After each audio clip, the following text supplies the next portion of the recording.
সুগারের রোগ থেকে বাঁচার জন্য যে সুগার ফ্রি বিস্কিট আপনারা খাচ্ছেন, সেই বিস্কিট আসলে কতটা কার্যকরী? আসলে কি কন্ট্রোল করতে পারে আপনার সুগার, সেই sugar free biscuit?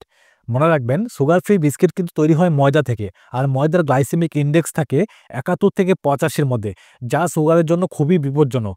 Glycaemic index মানে জিআই মাত্রা যদি ৫৫ পর্যন্ত হয়, সেই খাবারটা সুগারের রোগীদের জন্য ভালো। মানে আপনারা নরমালি খেতে পারেন।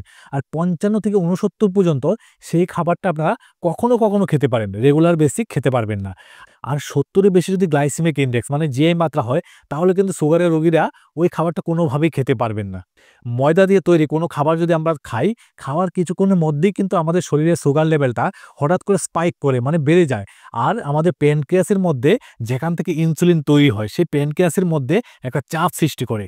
আর ইনসুলিন তৈরিতে একটা সমস্যা হতে পারে। আর ভবিষ্যতে কিন্তু আপনারা টাইপ 2 ডায়াবেটিক মেলিটাস মানে সুগারের রোগে আক্রান্ত হয়ে যেতে পারেন। সুগারের রোগ থেকে বাঁচার জন্য আপনাদের কিছু খাবার এভয়েড করতে হবে। বিশেষ করে সাদা খাবারগুলি আপনাদের খাবারের তালিকা থেকে বাদ দিতে হবে, সরাতে হবে। যেমন ময়দা আর ময়দা দিয়ে তৈরি যেকোনো খাবার আইটেমস, যেরকম ব্রেড, বিস্কিট, রুটি, যেকোনো খাবার আইটেমস আপনাদের বাদ দিতে হবে। তারপর চিনি, সাদা ভাত।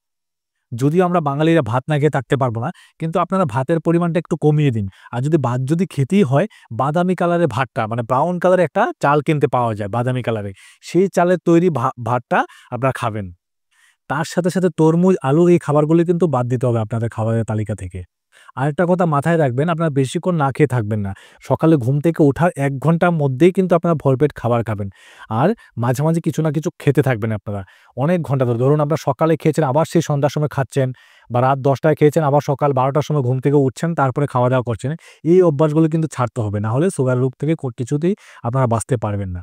আর নিয়মিত কিন্তু এক্সারসাইজ আর ব্যায়াম করবেন। এই নিয়মগুলি মানলেই কিন্তু আপনারা সুগারের রোগকে ঠেকাতে পারবেন। ভিডিওটা ভালো লাগলে অবশ্যই চ্যানেলটাকে সাবস্ক্রাইব করবেন। থ্যাংক ইউ সবাইকে।